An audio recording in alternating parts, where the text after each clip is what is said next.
Well, good morning, and it's time for our Sunday morning Bible study again. As you know, we're looking through the book of Judges, chapters 1 through 8, and we're going to be looking at a unit entitled Conquerors, talking about heroes of the faith. Up to this point, we've done an introduction to the book by looking at Caleb as he led the people of Judah to take the land that was promised them, and of course, his receiving his own plot. Then we saw his nephew, Othniel, become the first judge. Last week, we looked at an interesting judge in Ehud, and this week we're going to be looking at a very short passage. I alluded to it last week. We're going to be looking at one verse, Judges chapter 3, verse 31, as you saw on your screen before we began. And it's a fitting title, An Unknown Known by God. And that's fitting because how many of you actually know who Shamgar is? We're going to be looking at him today. When you think about Bible names, you often think about what you might name your own children. My name is Joseph. It is a biblical name. Two prominent people are named Joseph in the Bible, one in Genesis, and of course, Jesus' adoptive father in the book or in the Gospels. My mother did not have biblical intentions in mind when she named me, but maybe you have a name after a biblical character. But how many people have you run into who are called Shamgar? Probably not anybody. In fact, I went to Google Shamgar just in case there was anybody named something like that. And of course, all the references I saw were references to the biblical character Shamgar.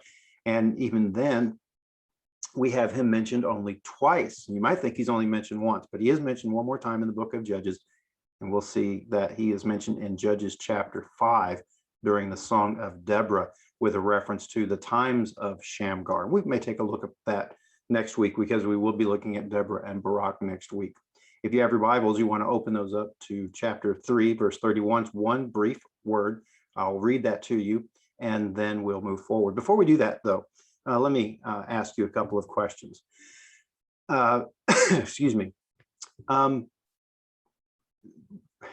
What are you thinking about the book of Judges so far? One of the things we mentioned was the fact that as you look at these judges, and certainly as we move forward and look at them, there are some questions about them. Last week, we talked about the deception that Ehud engaged in.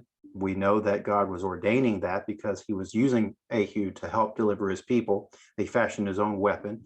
We're going to see a weapon used today in rather an unusual way. There's some other questions that may come to mind as you go through the text. Why did God use the people that he used? And as you're reading through the book, you may ask yourself, who is he going to use next? Remember, as I said before, as we look at the text, we want to be looking at this not only from our own perspective and what God may be teaching us today, but again, put yourself in the situation of those Israelites who were hearing these stories after they'd come into the monarchy. Remember that later in the book, we're told that this was during a time when Israel had no king. Everyone did what was right in his own eyes. Now, that's a reference mainly to what's described in chapters 17 through 21 of the book of Judges, but certainly it seems to be a reference that spans really the entire period of the Judges. And in fact, seems to be that some of the judges act in that way as well. And yet God used them. Some things to think about as you go through this text, and it really applies to many parts of the Bible as well. There may be some texts that you encounter that leave you with more questions than answers. And I certainly think that as we read the text today, there are many, many questions that are going to be left to us. And this is certainly one that will be like the case. Let me say this. You may want to actually jot down the number of times I ask you a question or raise a question during this lesson, as opposed to giving a specific answer. And so maybe keep tabs on that. There are lots and lots of questions that this one short verse opens up for us.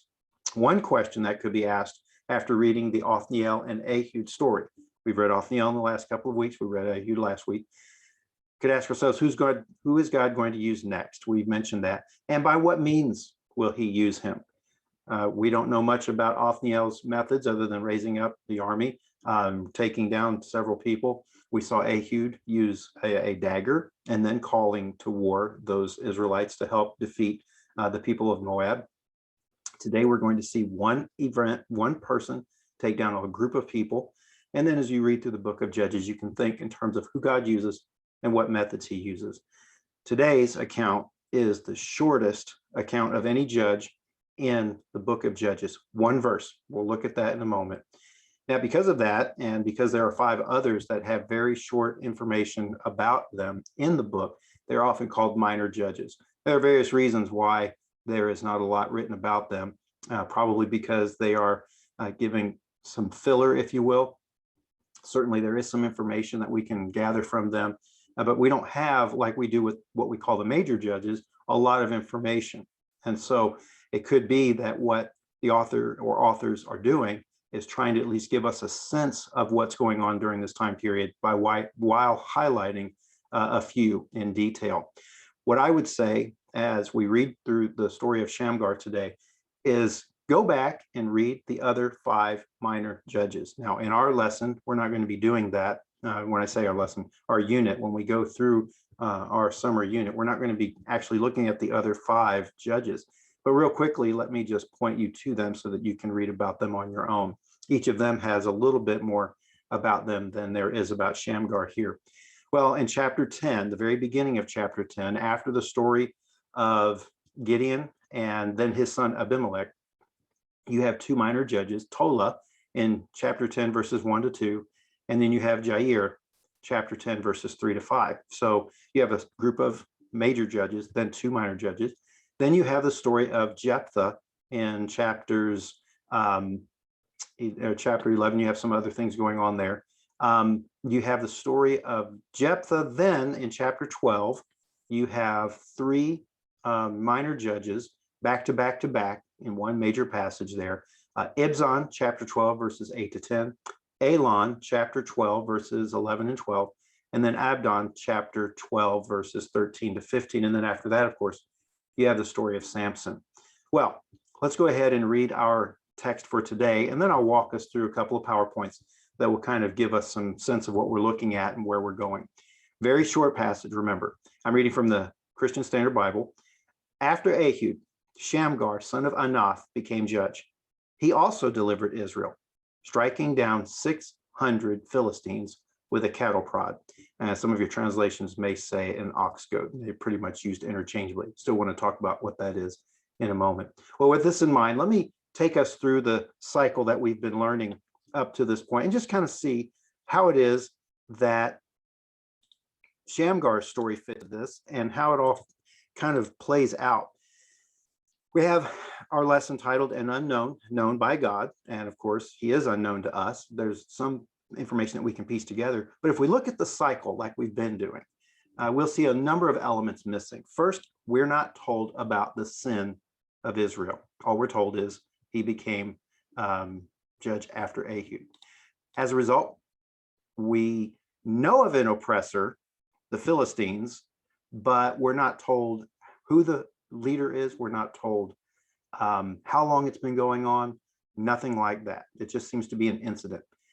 As a result, there's not even a cry for help. What you find is that the text simply tells us that Shamgar became the judge and he delivered or he saved Israel. Afterwards, we're not told about his death. We're not told about anything related to the peace of Israel after this. It just, we'll see in chapter 4, it will go back and start talking about Ehud leading into the Deborah story. So what are we going to look at? You think, wow, we're pretty much done with the lesson. What can we talk about? Well, let's walk through this text pretty carefully and then look at some background information that might be helpful to us and to think about. The story does have some significance. It's there for a reason. So let's go ahead and look at that. First, again, looking at step 1. As you look at the text, it simply says after Ehud. There's nothing mentioned about the sin of the people. Now, when we look at the mention of Ehud, there are a number of things that come to my mind as we look at this. And one of the things that comes to my mind is that perhaps Ehud does become or leads Israel against the Philistines during the time period after Ehud had already brought peace to that segment of Israel. It does say after Ehud, but it also says at the beginning or in the middle of verse 31, he also delivered Israel. And because he's referring to a different group of people, it could be that it's overlapping. We don't know for sure. All I know is that when we go to look at chapter 4, verse 1, we're also going to see that after Ehud died, Deborah was judge. And as a result, it could be some overlap there. I won't press the issue, but I do think it's rather interesting. One of the things that is left for us is really when after Ehud this event took place. Next, as far as the oppression is concerned, as we saw on the PowerPoint, I left an X there simply because it just says the Philistines, but it doesn't say why, it doesn't say how long, and so forth. So we're told the oppressor is the Philistines, but we're not told a leader. And the reason I bring that up is, remember, last week we looked at Ehud, and we saw that Eglon was leading the Moabites and the Ammonites and the Amalekites. We have nothing like that here. We don't know any circumstances. We at least know some of the circumstances from the other stories. We're not told where this took place. Now, in a moment, we're going to talk about the Philistines and where they were located, but this doesn't tell us anything about where this event took place, where the oppression was coming from. And as we look at where we know the Philistines typically were, it is interesting that Shamgar, when we learn a little bit more about him in a moment, it's interesting that Shamgar would be one to bring deliverance of Israel against the Philistines. So a couple of things we may have to piece together. And even though the text doesn't tell us, and it may not be the most important thing, I do think it's important for us to, in some way, at least out of my own curiosity, try and piece some of those things together. As I said, also, we're not told where the battle took place. We're not told how long the oppression took place. It just seems like an isolated incident, but certainly it is a precursor to later troubles with the Philistines. And I'll bring that up as we go forward too, as we talk about where the Philistines came from. As I said, with step 3, there's no cry for help.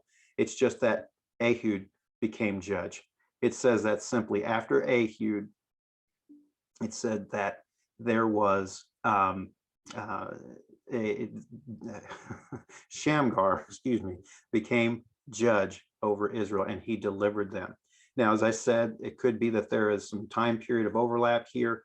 We're not going to press that issue, but it does raise some questions. Shamgar is mentioned without any other description beyond being called son of Anath. Now, last time, or more recently, we talked about Othniel, and we talked about Caleb, son of Jephunneh. We talked about Othniel, and he was the son, and I can't remember right now, but they were people of a foreign background. And so son of could be a reference, son of Kenaz. Remember now, Othniel was son of Kenaz. The point that I'm bringing up there, though, is that son of could be a reference to a number of things. One, it could be the reference to a place. Okay, it could be a reference to a person. In this case, there are a number of options. Son of Anath could mean that Anath was Shamgar's father. That still is going to raise a question. Why has he received the name Anath? What does that indicate to us? One of the things we seem to recognize from the name, though, with Shamgar and Anath, is that Shamgar is not an Israelite by birth. And we don't know to what extent he may have become part of the nation of Israel, like Othniel and Caleb did through their descendants marrying into the tribe of Judah. It could be that he did believe. We'll talk about that when we talk about the city of Beth Hanath or Noth in a moment. But it could be that it's a reference to his father's name. Could be a place name. And one of the things we recognize is that in the book of Joshua, and specifically in chapter 19, verses 32 to 39, there is a reference to them taking the land. It's a reference to Naphtali taking their land in the north, and I'll show you a map in a moment, and many, many cities that are there. And it says specifically that the cities of Beth Anath and Beth Shemesh, those inhabitants became, they were actually serving as forced labor for the people of Naphtali. And so we see the mention of Beth Anath there. It could be then that Shamgar is one of those peoples that belong to Anath. Question is, of course, did he convert? Or there may be another possibility, and all these may be rolled up into one with the word Anath, and that is that Anath was also the name of the goddess or a goddess in Canaan, and it was a warrior goddess. And as a result, Shamgar may have been a part of a group of warriors or professional soldiers. And in fact, it could be that he was a mercenary type. Now, it doesn't say that Shamgar was hired to deliver Israel. It just says that he became judge and he delivered Israel. But the language that is used of Shamgar is similar to the language that is used later when David's mighty men are described. And it could be that, in fact, Shamgar was like that as a mercenary. What David did was he hired various mercenaries to serve as his soldiers in many respects. We see not only in Joshua chapter 19, verses 32 to 39, the reference to Beth Anath. We see that again in Judges chapter 1, verse 33, when there's a reference to the people in the land. And again, we're going to see some reference to that in Judges chapter 3, verse 3. Well, we'll see that with regard to the Philistines. Naphtali, interestingly enough, as I said a moment ago, was in the north. Beth Anath then is a city there. Let me show you that real quickly. I've been trying to keep up with showing you some maps so that you'll be able to know where we're talking about. Let's take a look real quick at that map. Now, hopefully you can see this. You can see the text box referencing Shamgar. And then you see you can see I put the blue arrow there just to help you a little bit. That's the city, at least a representation of the city of Beth Anath. Hatzor, we see there, that's going to be a prominent name in next week's lesson. But you see the land of Naphtali in this kind of yellowish, beigeish, brownish type of region. But you see the general region there. If it is so that Shamgar is from this region, then it's going to be rather interesting when talking about him fighting the Philistines because of where the Philistines normally have been located. Number of questions I said about Shamgar. Maybe he became a believer, maybe he didn't. We do know that he was a foreigner. Remember, Othniel and Caleb had foreign descendants, ancestors. We do know that Shamgar was one who is outside the people of Israel. But what does it say?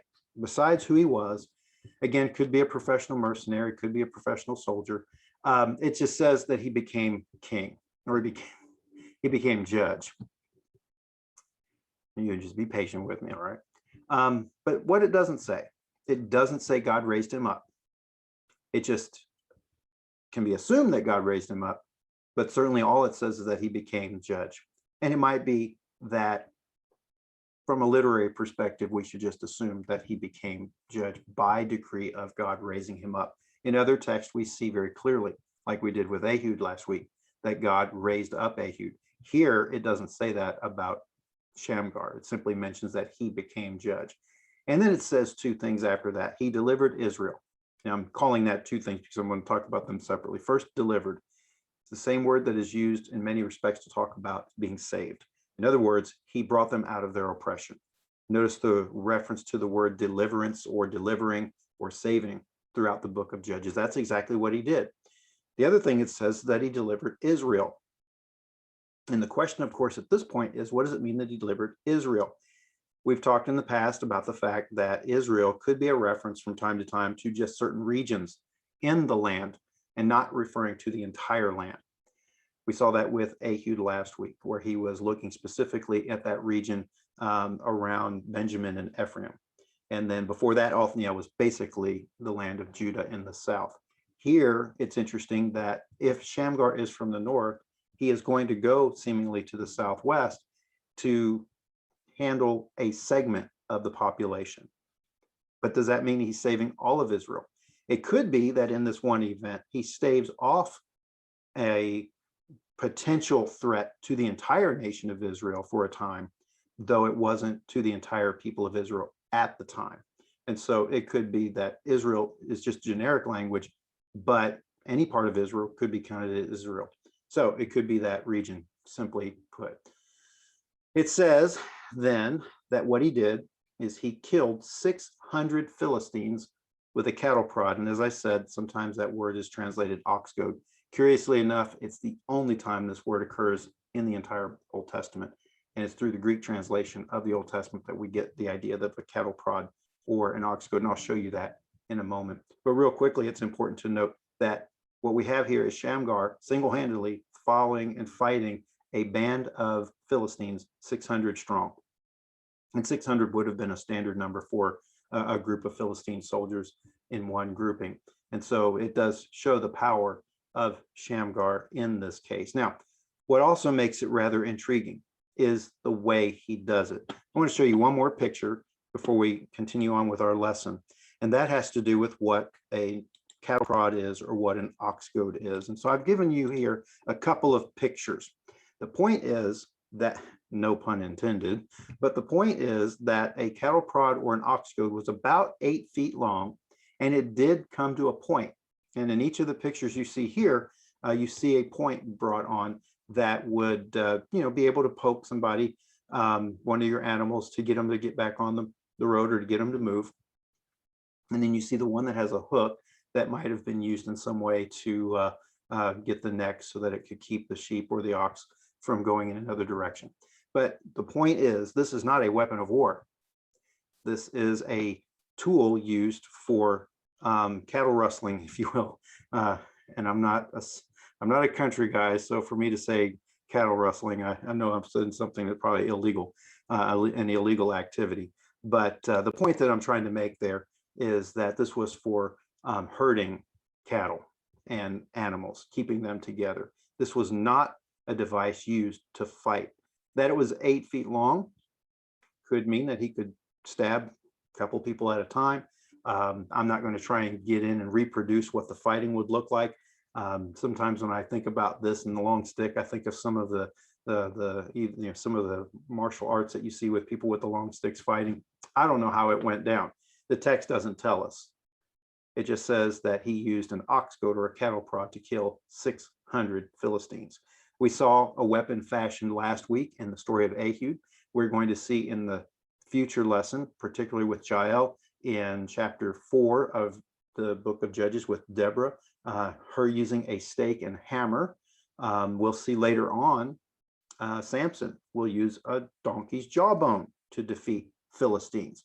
And so very unusual types of weapons being used to bring about this victory against the Philistines. Real quickly then about the Philistines. Who were they? Where did they come from? Well, the Philistines were originally from what we call today Turkey. It was Asia Minor. Back in the ancient time, it was referred to as Anatolia, but they were also known as the Sea Peoples, and they traveled from that region to what we know today is in the southwest region of Israel. One city, Gaza, is not in Israel. Of course, it's its own place, but there were the 5 cities of the Philistines mentioned throughout the Old Testament. What's curious is, as much as we think about the Philistines permeating the Old Testament, really up until this moment in our study, they've only been mentioned a handful of times. They are mentioned first in Genesis chapter 10 in the Table of Nations, and it simply says that they were descendants of Kusla. They're mentioned again in chapters 21 to 26 when Abraham and Isaac each encounter the Philistines, mainly through Abimelech, a different Abimelech, obviously, than the one we're going to see, who is the son of Gideon in the book of Judges. But what we see there is that they are there in the land, and they have certain areas that they have been inhabiting. We do know that there are Philistines or people groups that travel from Anatolia later, actually during the time of the Judges and during the time of Joshua, that will come into the land and fill up the land and join them. And so we have that reference to Philistines. They're mentioned again in Exodus chapter 13, 17. And the point to be made there is, this is when God is about to bring the Israelites out of Egypt. And the text says clearly that instead of going directly from Egypt into Canaan along the sea, in other words, along the coast to go in, which would have been the more direct way, the more nearby way, the text says, God didn't take them that way because he knew that if they had seen the Philistines, then they would have changed their minds. And definitely that character of the people of Israel was in play, as we saw what happened to them when they did go into the land with their spies to find out what kind of land it was. And they came back with a report of a good land, but a large people, that 10 of the spies said, we can't take them. But 2 of them, of course, Joshua and Caleb, each said, we can do this with God's help. But God knew their mindset and said, they'll change their mind if they see the Philistines. Well, then we see them again in Joshua chapter 13, verse 2. And again, they're mentioned among those that were remaining in the land of Israel. And that's referenced again in Judges 3:3. I'd mentioned that verse a couple of moments ago when talking about the city of Beth Anath, and that's really not what I meant to talk about. But we do know the Philistines are mentioned again in Judges chapter 3, verse 3, among the peoples again who were not conquered by Israel when Israel took the land.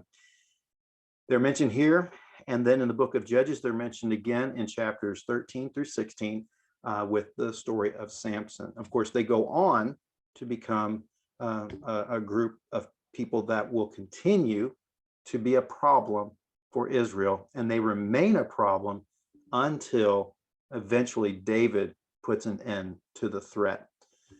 Question then is, with regard to what we know about the location of the Philistines in the southwest part, what we might know about Shamgar, possibly from the north. Did he travel from the north down to the southwest to fight them? What situation did he encounter them? Was this among the group of people that might have been traveling from north to south and he encountered them in the north? We don't know. The map that I showed you simply said that our best guess, Shamgar, was from the north in Naphtali. As I said, also, he uses a cattle prod and an ox goad to do this. That's what the translations say. I showed you a picture of what that could have been. It is a rather unusual device. One thing we know is that while it is true that Shamgar was able to win the victory, but we're not told after that how long the land had peace. We're not told whether the people were even faithful. In fact, Israel isn't mentioned other than that they were delivered by Shamgar. One thing we know is that while this was a victory, one man against 600 Philistines, as alluded to already, this victory was not permanent. The Philistines would continue to be a problem, and they would be dealt with by Samson, again, in a most unusual way, moving forward. And then again, they would be a problem for the Israelites on up through the time of David. So, some things to think about. What are some things we can talk about now? In general, let me just take a moment to talk about the book of Judges in general. This is clear indication that what we have is a messy time period. Sometimes a judge is going to be good. Sometimes a judge is going to have weird character. What we're going to find is that Israel sins, God brings deliverance. We see sometimes they repent, most of the time they don't. One of the things we see here is that we have unlikely heroes. Here, it's not so much the issue of Shamgar being a person of questionable character. The issue is knowing who he is, and if he was a true convert to Israel and the Israelite religion, or if he just served to rescue the people of Israel, and that God could actually use someone like that to rescue his people. What we're going to see moving forward are some of the judges themselves will act in a very morally relativistic way, and sometimes they have questionable character. I know that what we like to do when we create characters for ourselves or heroes for ourselves, we want our heroes not only to be strong and to deliver us, but we expect them to be of high moral character as well. You think of people like Superman and Batman, and they have the best interest of all people in mind. And even in some modern versions of those characters' movies, there have been challenges to make them think about what are the lesser of two evils when they try to rescue a people. But what we find is that in each instance, these are heroes that do have high moral character. In recent days, with a lot of postmodernism going on, we do see characters in movies that are portrayed as heroes, but clearly are flawed characters. Now, I'm going to bring up a name of a character I've not met or haven't seen the movie, but one that has been popular among people is the character Deadpool. Someone who is a supposed superhero, but has very serious moral flaws. What the book of Judges does then, in a similar fashion, and I think what's going on with the people of Israel looking back, is that while God delivers them, there are lots of questions about what's going on morally among all the people, not just the people of Israel, but even some of the judges. And what we see here then is a challenge about what it is to be morally good and also religiously good and faithful to Yahweh. And what we see here in many respects is the people of Israel fall into sin, and then God puts them under oppression, and then he raises up a judge, sometimes very strong character, sometimes not, but God will use them to bring about deliverance. So there is the combination of the moral and the religious. The point that I think is valuable from our lesson today: God can choose who he chooses. Remember how he will use Israel's enemies later to be God's instruments of judgment against Israel and Judah. God can be sending a message to Israel through these texts about his common grace to the world. Notice again, in these first three judges, two of them have foreign backgrounds. Shamgar, clearly, and then Othniel and Caleb through their ancestors who had married in, but they had foreign background. What we find then is an issue that we have to kind of wrestle with. Our minds, being believers, we want everything to be nice, neat, and tidy. And the book of Judges just tells us things are not nice, neat, and tidy. That doesn't affirm the immoral character, but it certainly shows God's ability to overcome those character flaws. Well, when we get ready for next week's lesson, we're going to find that we find another foreign person who's going to be very instrumental in bringing deliverance to the Israelites. Her name is Jael. We'll talk about the story of Deborah and Barak. I want to include him simply because he is the general, if you will, in the story. But given the fact, as we'll see in a moment, the title of the lesson, I think it's important that we bring both Deborah and Barak into the story. But as we do that, we want to continue to think of the various ways God works and the various people God chooses, some very unlikely, and in the case of today's lesson, very unknown. And in fact, Shamgar, mentioned only here in chapter 3, verse 31, and in chapter 5, verse 6, we only know about him through this event. And yet Deborah does remember him in chapter 5. Well, let's stop for a moment and look at what our lesson for next week is going to be, and then we'll close with a word of prayer. This week, we're going to be looking at chapter 4 and 5, parts of both, mainly chapter 4, but our title is going to be Living in Courage, Living in Fear. And what you're going to see there is a reference to both Deborah and Barak. Deborah living in courage, Barak living in fear. And so I hope that you'll go ahead and read that. It's the one account of a judge that ends in song, a lengthy song, and a song that also starts to recount other elements of the victory against the oppressor that are not included in the original story. So we get more information there. Also, we'll see that it's an opportunity for us to see at times when many of the tribes did rally together in order to win victory against their oppressor. Well, let's go ahead and stop with a word of prayer, and then we'll be ready for worship. Let's pray. Father, we thank you for this day. And sometimes we encounter strange things in your word, strange characters, and yet we know that you are using people for your glory. I pray that you will help us to see how you're going to work in our lives. Help us to see how you are working in our lives daily through people that we may not suspect as being helpful to us or being your instrument. Help us to be sensitive to who it is you're putting in our lives to not only influence us for your glory, but also that we may have an opportunity to witness to and influence as well. I just pray right now, Father, that as we go day by day, we would be well attuned in our minds to see how you're moving and how you're acting and in what ways you would have us then participate in that. We thank you for even the small story of Shamgar, how you used this unknown to bring deliverance for your people. And I just pray, Father, that you will help us to continue to see the image of God in all people, to know how that you can use them in ways that maybe in our minds we limit, and you would work beyond that. We love you and praise you. We give this time to you. We ask right now that you will help us to prepare for worship. May we honor you, and that throughout this week, again, we would seek to bless you and glorify you in everything that we do. And we pray all this in Jesus' name. Amen. Well, I hope that you have a good week. I hope that you will go ahead and read the story of Deborah and Barak in chapters 4 and 5 for next week. and we'll come back and have a good story there and seeing how God is using people in unexpected ways. Until then, I pray that you'll be well and you will be blessed.